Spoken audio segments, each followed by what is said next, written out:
Hello and welcome to the January 8th, 2025 meeting of the Amherst Conservation Commission. The time is 7:03. We have all members present currently except Jason Dorney. We're joined by staff Aaron Jock and Dave Zomick. Let's see. First up is Chair's report. I actually have something written up and I apologize because I'm going to read from it so I can make sure I hit on everything. So, first, there was some concern raised by attendees of the previous meeting about some discourse, among other things. So I just want to call for some of it a reset for 2025 and just consider from this point forward that we will be making sure to give due respect at all times to applicants and fellow commissioners. I will ask everyone to continue to use people's names as they appear on the Zoom profile unless the speaker is requesting otherwise. I'm going to continue using first names for people to avoid any kind of gendering and mispronunciation of last names. On to some reminders about Robert's Rules of Order and our hearing structure.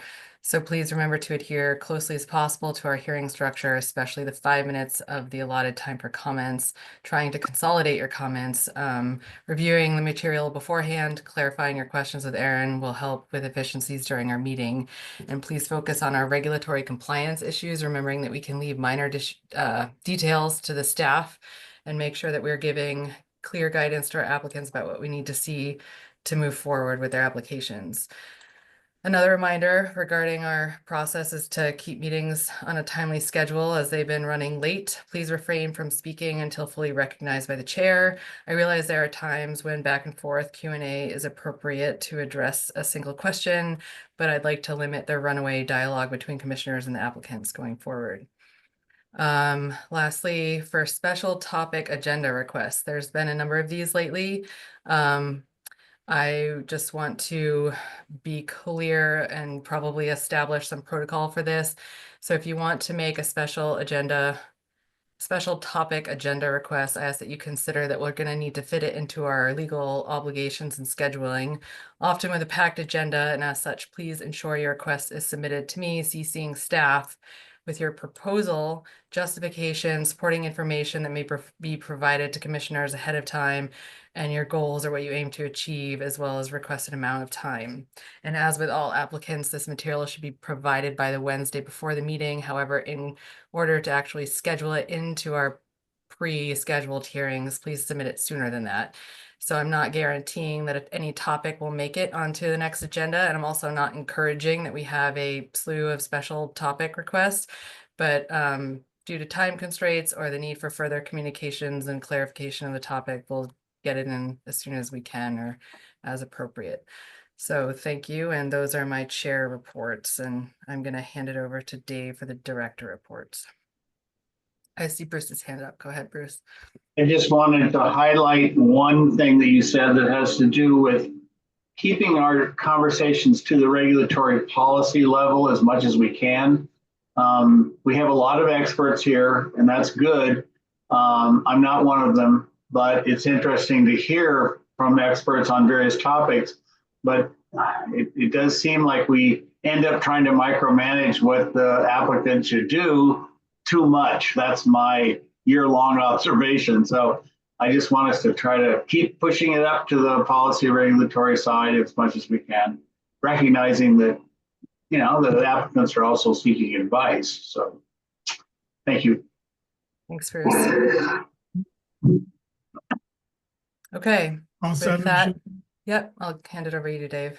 Sure. Just a couple of brief updates. I think, starting off the new year with a bang, the announcement that Kestrel had today, I'm not sure everybody saw it. I think Aaron may have sent it around to you, but all I have to say is wow.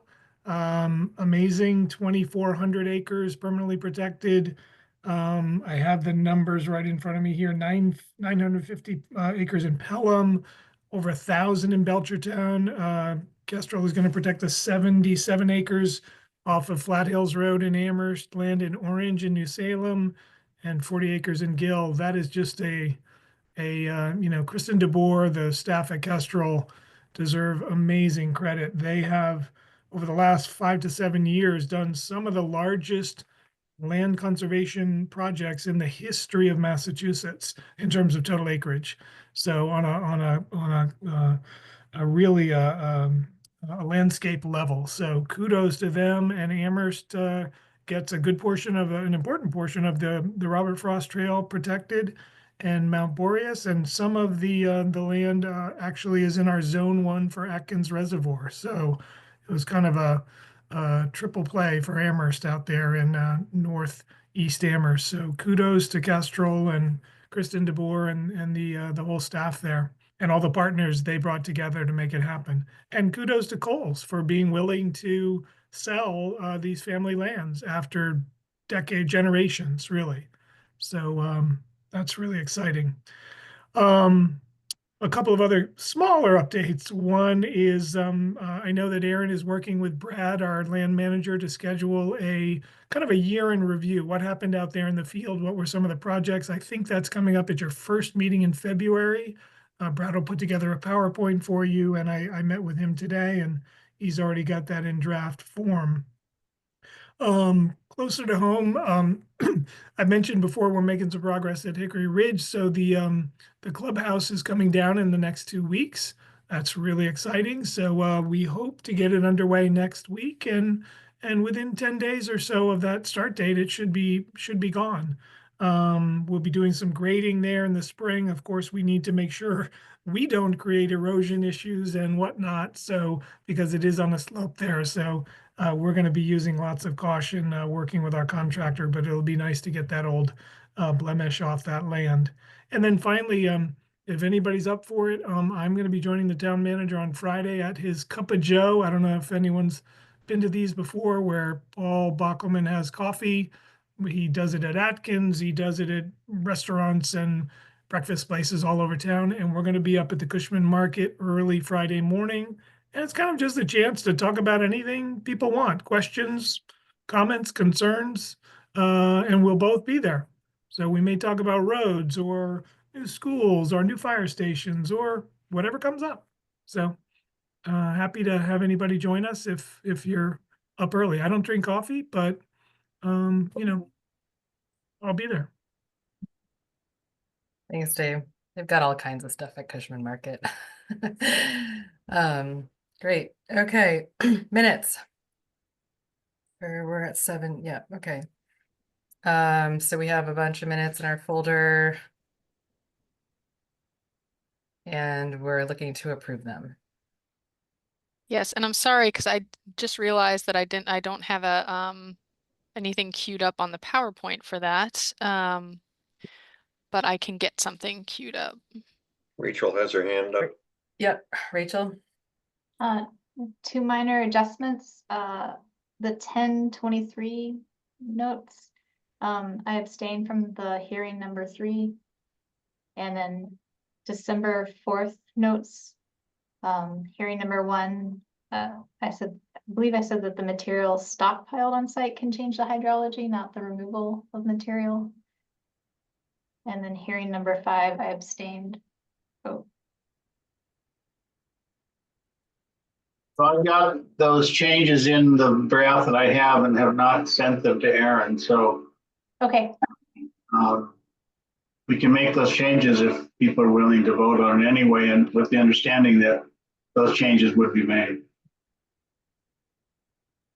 Yep, and so we have minutes, and thank you, Bruce, for all this work. It's Yes. 10:09. Thank you so Are you much. pulling it up, Aaron? Okay, so the minutes are for there's 7 July 24th, 2024, August 28th, 2024, September 11th, 2024, October 9th, 2024, October 23rd, 2024, and December 4th, 2024. And we're looking for a motion to approve it, and we've had 1 comment for minor adjustments per Rachel's request. I move that we accept all the minutes with the requested changes made. I second. Jason, did you have a? So question? yeah, I did have one on the October 9th minutes for the public for the one of the land use applications for the annual Amherst College macroinvertebrate collection.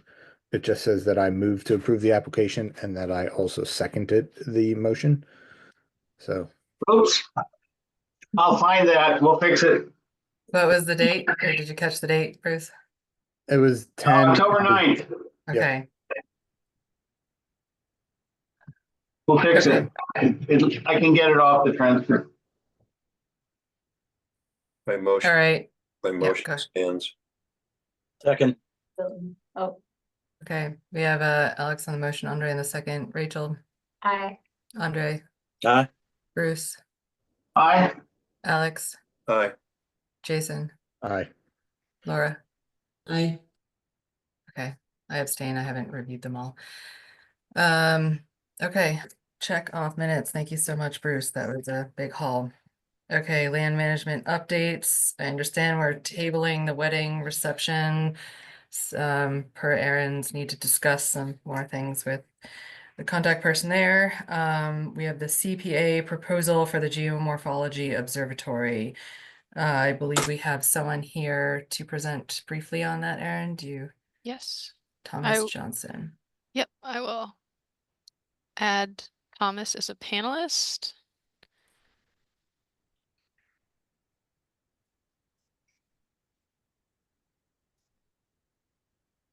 Michelle, while Thomas is coming in, just to let the commission know that, Thomas and I have been in communication for years about Mont Pollux. He's a huge fan and a butter to the conservation area. And he broached this topic with me, I don't know, a couple of months ago, and I suggested he come in and give a brief presentation to the commission. So welcome him in.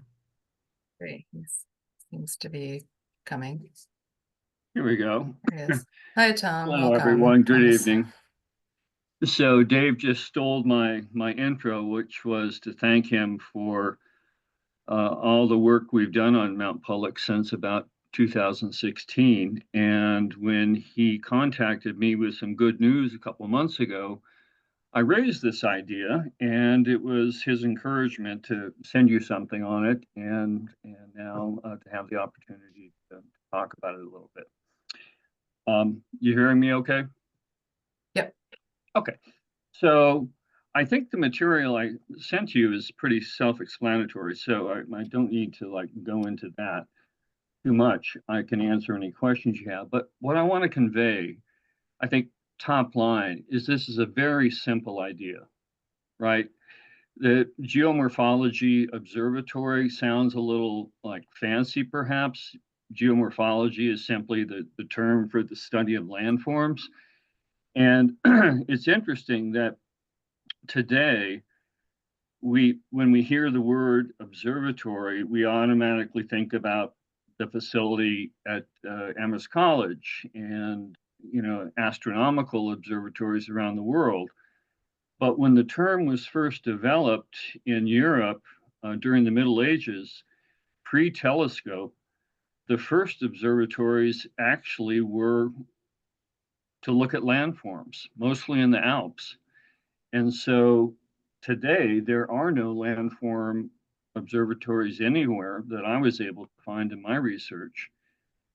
And yet the idea still holds value because you gain a better understanding of what you're looking at.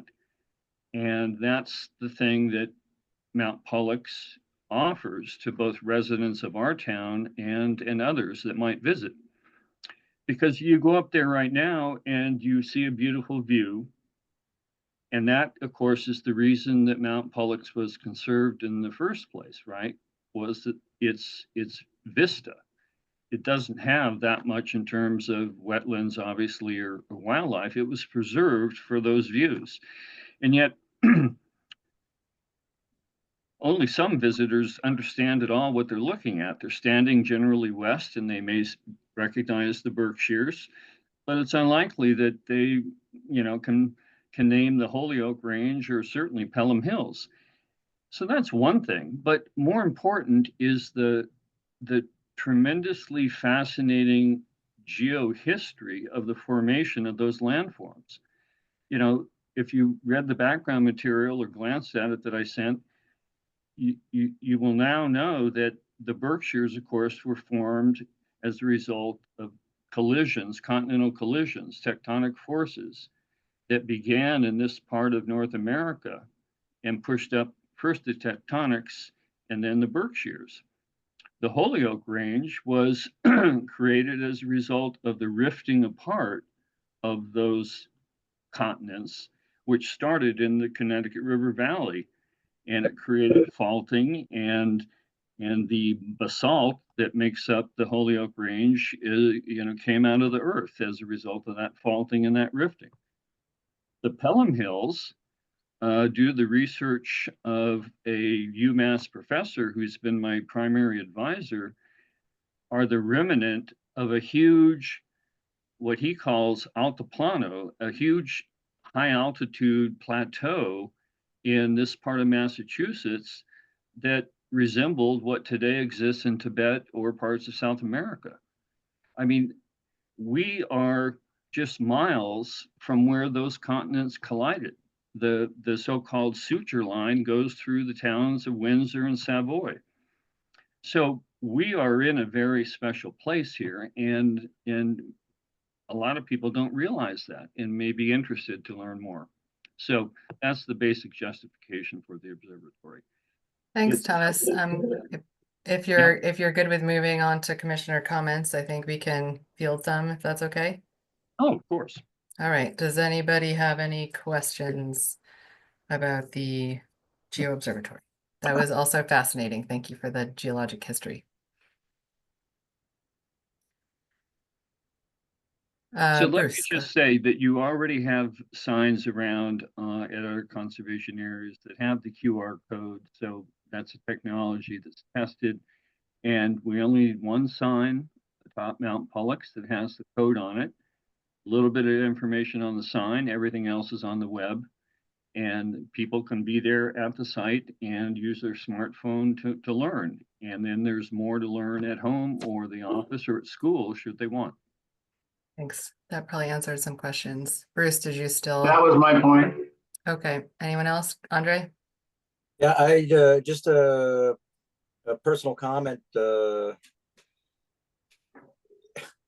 find that fascinating. The geological history of this area is incredible, and to have a sign, interpretive or educational sign, sharing that with the general public is a great idea, and I would support it. Thanks, Andre. Rachel? I just want to maybe we can talk more about, I like the idea of the sign, just would be interested in what you're thinking about location and placement, and how it would affect other visitors' experience, so it's not blocking views. I think in the proposal, it was on the back of the kiosk was one proposal, but I was going to ask Dave about that. I assume you guys have talked about that, so go ahead, Dave. Yeah, excuse me, Thomas and I briefly talked about it, and it's a great question, Rachel. So this really dovetails nicely with the sign project that we outlined for you a couple meetings ago. We asked for CPA funds. We have, the town has about a dozen kiosks on order. That sounds like a lot, but actually when you look at our recreation areas and conservation areas, they won't go as far as we hope. But one of them will land at Mount Pollux, at some location right near the parking lot. And Thomas and I talked about having a little real estate on one side or the other, probably the back side of that. We'll figure that out, in time, for this information and the QR code to be. I see this very analogous to, and Bruce remembers the work that was done by the watershed, Fort River Watershed Group with the QR codes along the Fort River, along the Emily Dickinson Trail. So there'd be, one reference on, on one side of the kiosk, and then the QR code to take someone into the deeper information, more in-depth information that Thomas referenced. So that's kind of what we're talking about. So right now there isn't a kiosk on Mount Pollux. It's coming. It's on order. It should be here in the next, 30 to 60 days. It's coming from a vendor in Vermont. So we've got a dozen coming. Yes, Dave. I mean, the only thing I was thinking of is that the back of the kiosk is going to be, it's going to be placed such that the back of the kiosk would be visible enough to Yeah, people. we're gonna make sure, we have to make sure that both sides of the kiosk are ADA as well, so it won't be like Okay, the B side of a record or something like that. right, got it. You'll remember Okay. that. If I could say something in response to this, because it's important. That is what Dave and I talked about, but both because of the location of the kiosk near the parking lot, because it needs to orientate people, it's not ideal for the purpose we're talking about. You want to have the sign up on the top. And I sent information to Erin, hopefully she distributed it because she asked for it, showing an option. And the option already exists as part of your signage. I took a picture of a low sign in a meadow with a QR code just off of Southeast Street near the intersection with the rail, bikeway that would not obstruct views. You want a low sign, and it could be placed at the summit so that people could be looking at the sign and looking at the view at the same time. That's very important for learning and ease of use. And we, Friends of Mount Pollux, would be willing to contribute to the cost of that sign if there was any additional cost to the town. Okay, I don't think that was in our folder. And I guess that's the first I'm hearing about the request to put it at the summit. So maybe that's a longer conversation that we can have. I mean, I personally am all for this being there, but the conversation about where it is and how it's presented maybe could be further discussed with staff. Bruce, did you have something? No, I was just looking at the request at the end. It says, ask the town manager to take necessary steps to establish, et cetera. Do we need to vote for that? Because it sounds like everyone's in favor of doing that step at least. I was gonna maybe suggest that we have a vote to approve it and then conditional on placement or, with further discussion about placement and design.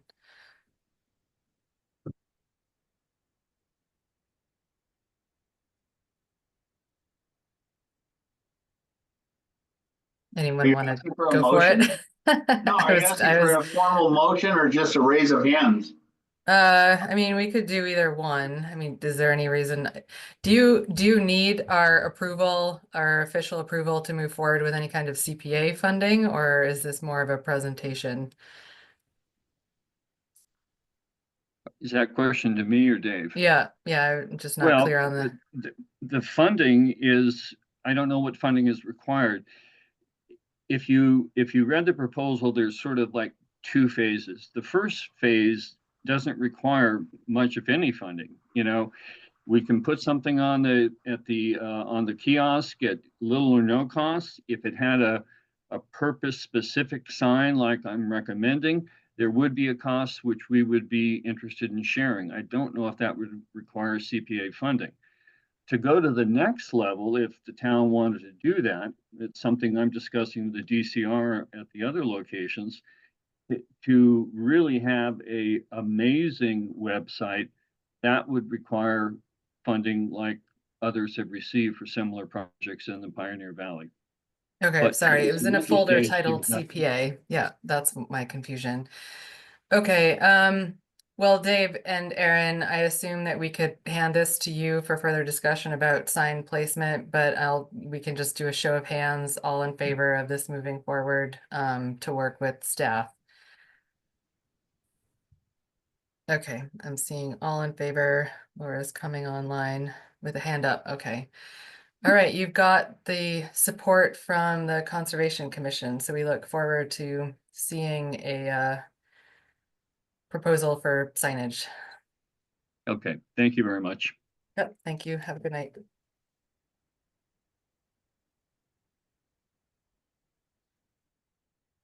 Okay, so that had nothing to do with CPA. It was just in a CPA folder. Okay, that was Oh, confusing. sorry, I must have mixed that up. I thought it was a Alright. CPA proposal. That explains stuff. Okay. That's good. Various land management subcommittee topics. All right. Alex, I'm gonna hand the floor over to you. You can do this. Yes, in the future, I would ask that the subcommittee report come after the director's report. Just, Sorry, I'm going for the paper printout agenda tonight. well, I'm just asking in the future. Sure. For the commission, the subcommittee has a rule prepared and it's in the folder for the subcommittee. It is on community gardens. And we are asking you to review it and comment on it and provide comments to Erin by the 15th of January. That's all in the header of the document. That's all I'm going to say on it. If you have questions, put them in your comments. But we're getting close to the hour when the first hearing begins. So I'm not going to say any more. The document is short, self-explanatory, and I look forward to your comments. Thank you very much. Thanks, Alex. So homework, commissioners, check out the community garden proposals, please.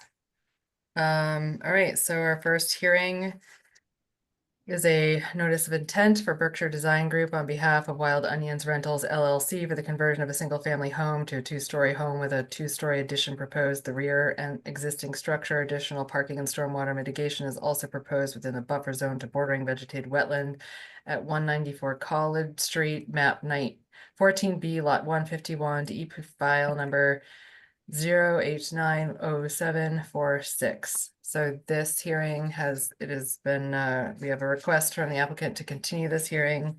And if anybody is here for Pure Sky Energy at 7:35, that one will also be continued.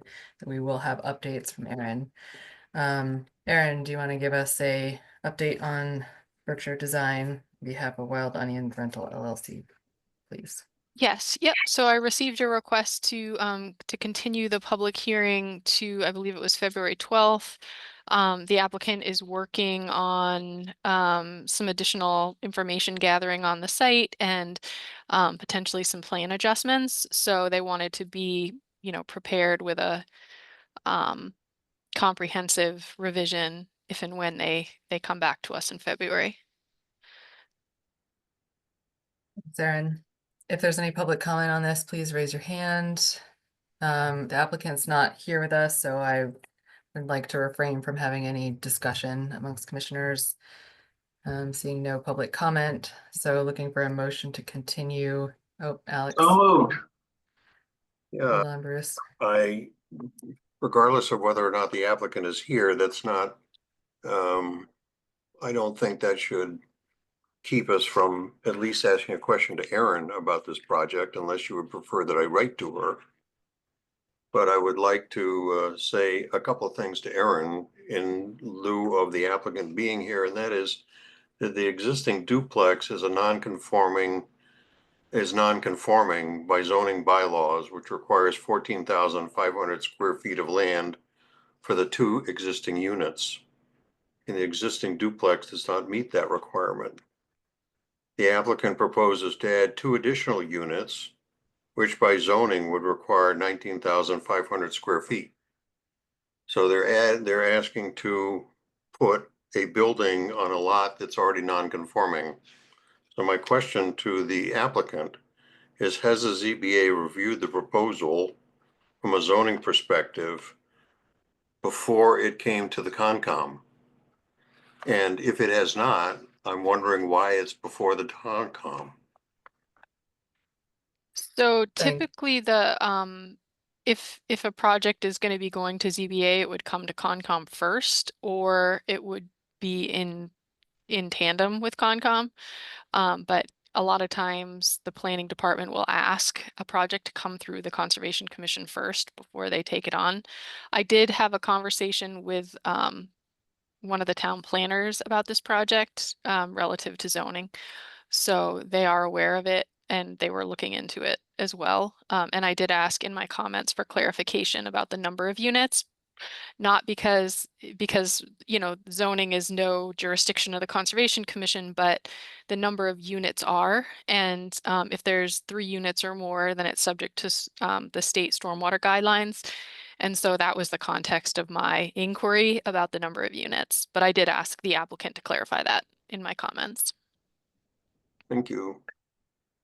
Okay, so potentially we might spin some wheels talking about this and it might get kicked back into redesign with the ZBA, which not ideal, but if there's any way that you can inquire more about Alex's comment, that would be helpful before we spend a lot of time on this one. Exactly. Thank you. Laura, did you have something? Okay. All right. Seeing no public comment, seeing no further hands, looking for a motion to continue the public hearing for 194 College Street, DEP files 0890746 to February 12th at 2025 at 7:40 p.m. So So- moved. Second. I have Bruce on the motion, Jason on the second, Rachel, Abstain. Bruce, Aye. Alex, Aye. Jason, Aye. Laura. I saw an aye. Andrew, Andre. Aye. Sorry, Andre. Right, great. Next up. This is amended notice of intent, DEP 0890728 Pure Sky Energy for changes to the approved construction sequencing and in the existing order of conditions for the solar facility, which is currently under construction, as well as additional proposed grading in the buffer and land subject to flooding at 191 West Pomeroy Lane, map 19D, lot 10. Yes, so Please, do you want me to give a brief update on that one as yes, well? please. Yep. So there's a couple things. So the first is Natural Heritage still has not rendered an approval of the adjustments to the conservation management plan. So we're in a holding pattern on that issue. I've also been in communication with the applicant. There's a report in your folder, which I uploaded today. It was kind of last minute because I had a site visit yesterday. There's a number of issues on the site, which I basically asked to have some immediate measures implemented, and I uploaded photos, my report, and also some figures that gave them some direction of what I was looking for. And I had a meeting with the project manager yesterday. They were already implementing the adjustments that I requested. So I would just suggest you guys take a look at that. But yeah, I think they continued so that they could make progress on their measures that they're implementing and get a response from Heritage. Thank you, Erin. If there's any public comment, please raise your hand. Seeing none, are there any comments from commissioners? Are they going to be, excuse me, I'll raise my hand. You, Alex, go ahead. Are they going to be present? Are they No. not? They're not here tonight, no. Okay, I had questions for them. I'll write them to Erin. Thanks, Alex. Seeing no hands up, looking for a motion to continue the public hearing for 191 West Pomeroy Lane, DEP number 0890728 to January 22nd, 2025 at 7:35 p.m. I so move. Second. Rachel on the motion, Jason on the second. Rachel, Aye. Bruce, Aye. Alex, Aye. Jason, Aye. Laura, Aye. Andre. Aye. And I'm an aye. Okay, hearings are done. Other business. We have a request for certificate for compliance for 3 permits. The first up is lot 33, 37, and 51 East Pleasant Street, the former Bertucci's building, DEP number 0890682.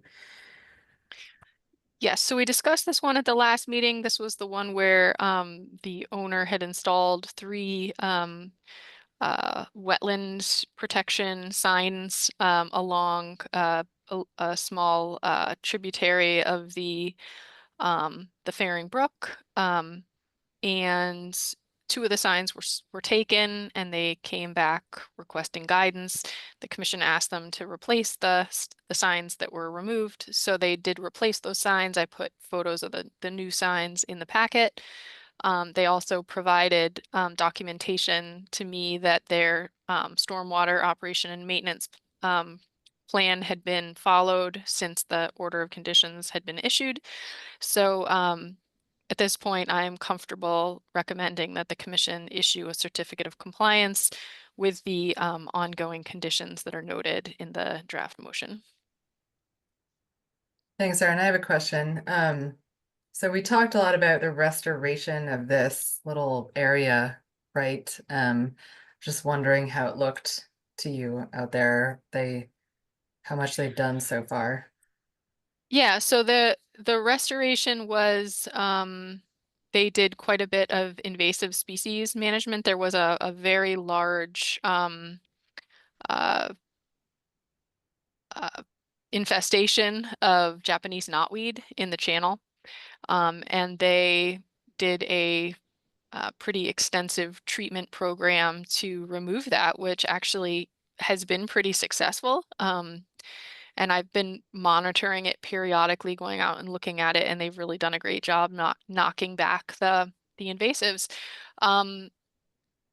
There may be a portion of that swale which is not on their property, so I know that the area that they were working on was on their site.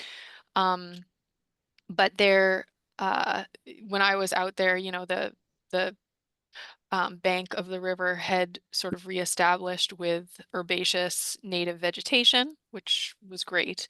And you know, it's a very urban area. There was some issues, like there was debris, like trash and stuff like that, that had kind of that collects there from it blowing around. But by and large, it looked a lot better than when I went out there prior to this project taking place. So I think it was a net gain for the Okay, resource. that's good. I mean, one of the pictures that I'm looking at with the sign has a bunch of knotweed in the background. Yeah, I think it was on the other side of Okay. the brook. So I think they only own one side of Okay. it. And there's ongoing conditions for control, right? Um, for invasive species control, um, there, I think they have the option to continue doing it, but I don't think it was a requirement of the permit that they treat for Japanese knotweed in perpetuity.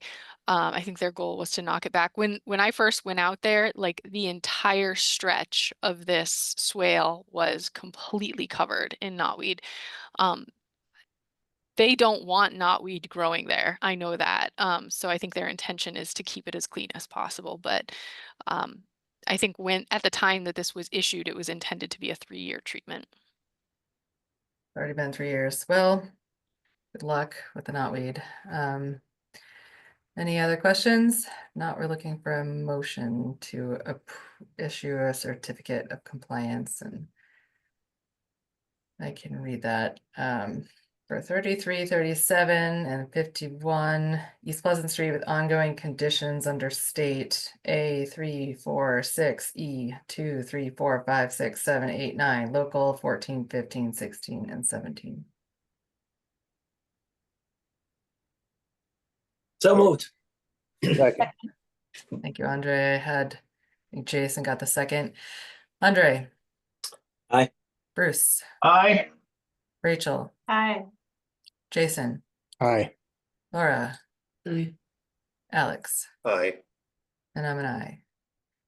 Okay, next up, lot 57, Linden Ridge, Mass DEP number 0890432. Yeah, so this is this is a really fun one going back several years. So this is the Amherst Hills subdivision.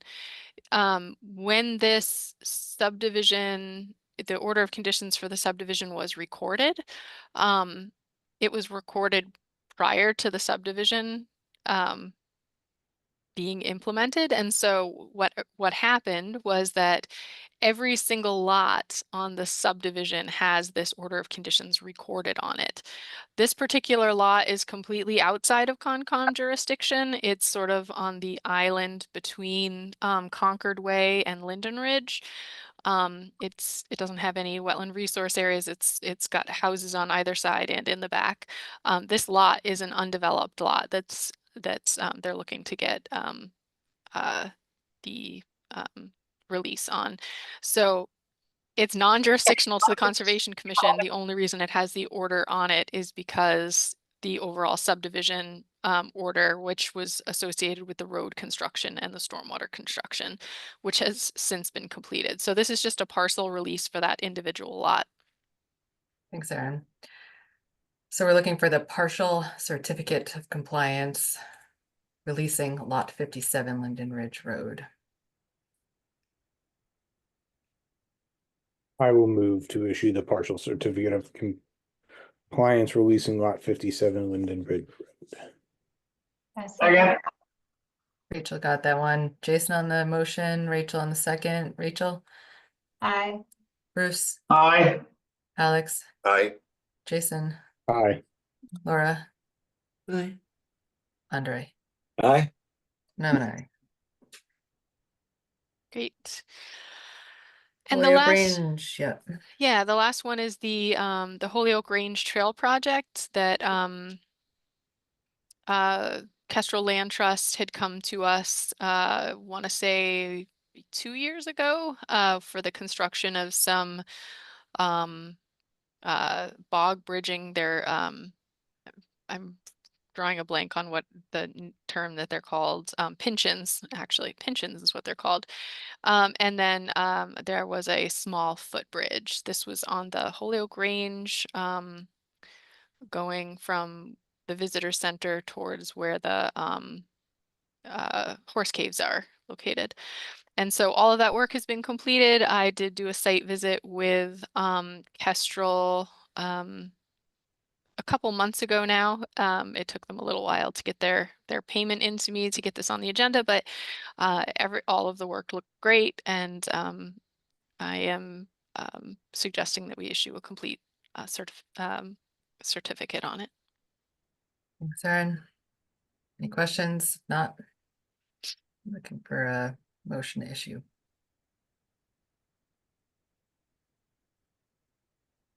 I will motion to issue a complete certificate of compliance for DEP number 089-0715.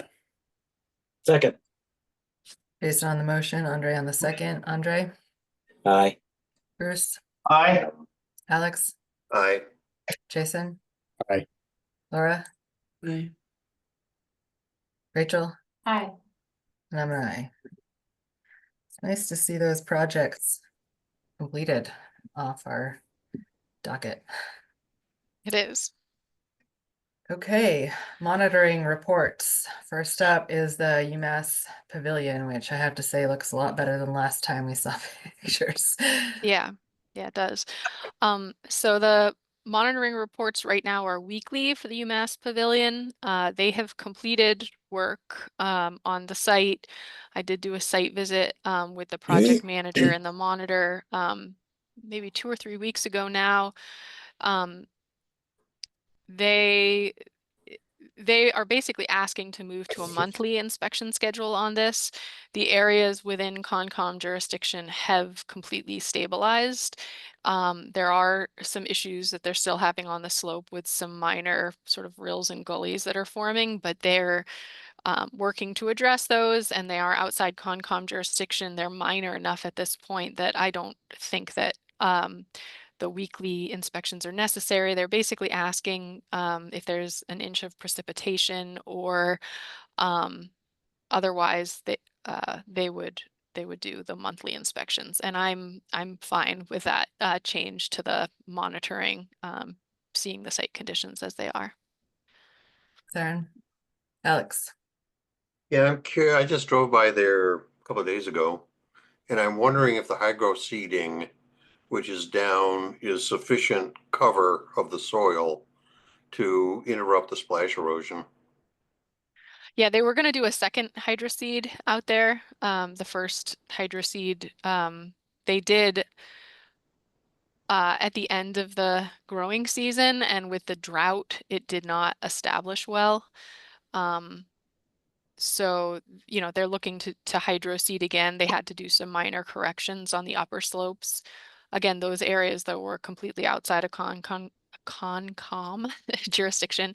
The areas that are within Concom jurisdiction have been completely vegetated with pretty substantial growth. So Can I follow up? Go ahead. Where we had a discussion with them about the size of the culvert and that little stream that comes down. The way they have prepared that with the rock base and the temporary edging, there's nothing growing there now. It's all bare. And that's why I asked about the hydro seeding. That the wattles that they have along the rock base, they've allowed about 15 inches for stream coming down across the fist-sized rocks, and that the wattles that are there won't be permanent. Is it envisioned that once the vegetation gets going, that the vegetation will hold the bank? yes, so right now it's mulched. The banks are mulched with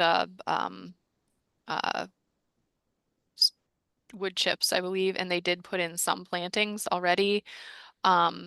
So yeah, they're going to keep the straw wattles in place.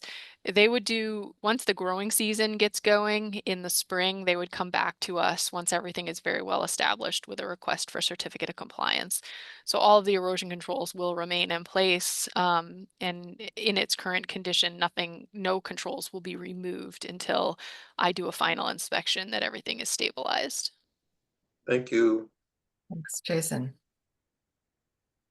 Yeah, Aaron, you said that they want to do monthly inspections and then after an inch of rain, did you say? I believe it was an inch of rain. Let me just double check. It may have been a half inch. I think an inch is a little much, Yeah. especially if the ground is frozen and then we get rain.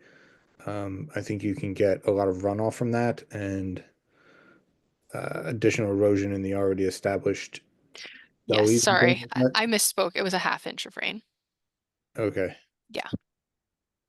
Is All right. that acceptable? Yeah, that's pretty standard. Okay. Quarter inch to half inch. I would like to make sure, and Aaron, I'm sure you had conversation with them about regrading any of those gullies and rills that are forming prior to them putting a second application of hydroseed on it. Yes. Yeah. But yeah, I think a half inch is fine. Great. Okay, seeing no more questions. I guess this isn't a vote, so that was just a monitoring report. Yeah, they requested the change, so I just wanted to make sure the commission was aware of the change and that Mhm. nobody had any objections to it. So if nobody has any objections, I'll let them know that that's okay for the duration until they get their final sign off. If our experts are okay with it, sounds good to me. Any Okay. objections? Okay. If there's any public comment, please raise your hand. Otherwise, we're nearing close to this meeting. Yeah, so there was Oh, one Fort other, River. Yep, yeah, sorry. there was one other monitoring report. So I just wanted to make the commission aware that the Fort River monitoring, they moved it to a monthly inspection schedule. They didn't inquire before doing so, but they emailed me to let me know that they moved to the monthly inspection schedule because the site is completely covered with erosion control blankets and straw wattles, and it's very stable. And so I think because of the transition between the previous contractor and we're going to be kicking off with a new contractor soon, they did that. So I just wanted to make sure that you were aware, like in our monitoring report folder, if you only see one, that's the reason why. But they're going to be kicking off starting work very soon on phase 2. So those inspections will start again. Those weekly inspections? Those are in the order of conditions as weekly. Okay, so this yep, is just an intermediary 1 month. Yes. Got it. correct. All right, thanks, Erin. Okay, I see no, Jason, go ahead. Sorry, just as a point of order.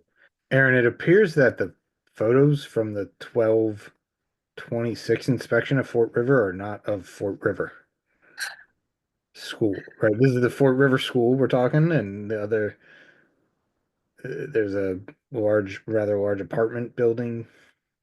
Looks like it's somewhere on campus. So Which date was it? 12/26.